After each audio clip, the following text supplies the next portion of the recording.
क्या यह सच है कि इजराइल और ईरान की लड़ाई के पीछे एक तीसरी ताकत भी है? एक ऐसी ताकत जो सीधे युद्ध में नहीं दिखती, लेकिन हर बड़े फैसले पर उसका असर होता है। आज जो इजराइल और ईरान आमने सामने खड़े दिखाई देते हैं, उसकी कहानी सिर्फ नफरत या राजनीति की नहीं है, बल्कि ताकत और नियंत्रण की लड़ाई है। सब कुछ बदला 1979 में, जब ईरान में इस्लामी क्रांति हुई और नई सरकार ने अमेरिका को अपना सबसे बड़ा दुश्मन घोषित कर दिया। उस दिन के बाद से अमेरिका और ईरान के रिश्ते कभी सामान्य नहीं हुए।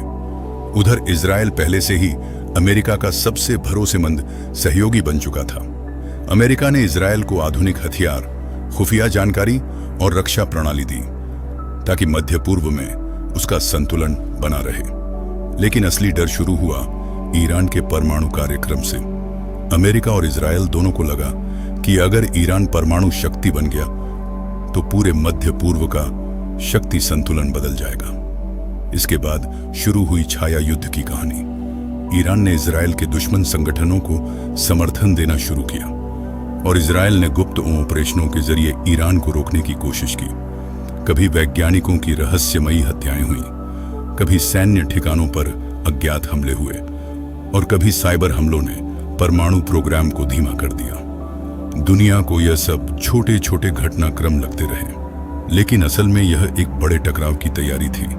फिर हालात तब और बिगड़ गए जब अमेरिका ने ईरान पर कड़े आर्थिक प्रतिबंध लगा दिए। ईरान की अर्थव्यवस्था दबाव में आ गई और तनाव खुलकर सामने आने लगा। धीरे धीरे यह साफ हो गया कि यह सिर्फ दो देशों की दुश्मनी नहीं है, बल्कि प्रभाव और सुरक्षा की लड़ाई है, जिसमें हर फैसला युद्ध की तरफ एक कदम हो सकता है। आज जब इजराइल और ईरान के बीच हमले हो रहे हैं, तो सवाल सिर्फ यह नहीं है कि अगला हमला कौन करेगा। असली सवाल यह है कि क्या यह युद्ध सिर्फ दो देशों तक सीमित रहेगा या फिर दुनिया की सबसे बड़ी ताकतें भी इसमें खींच जाएंगी।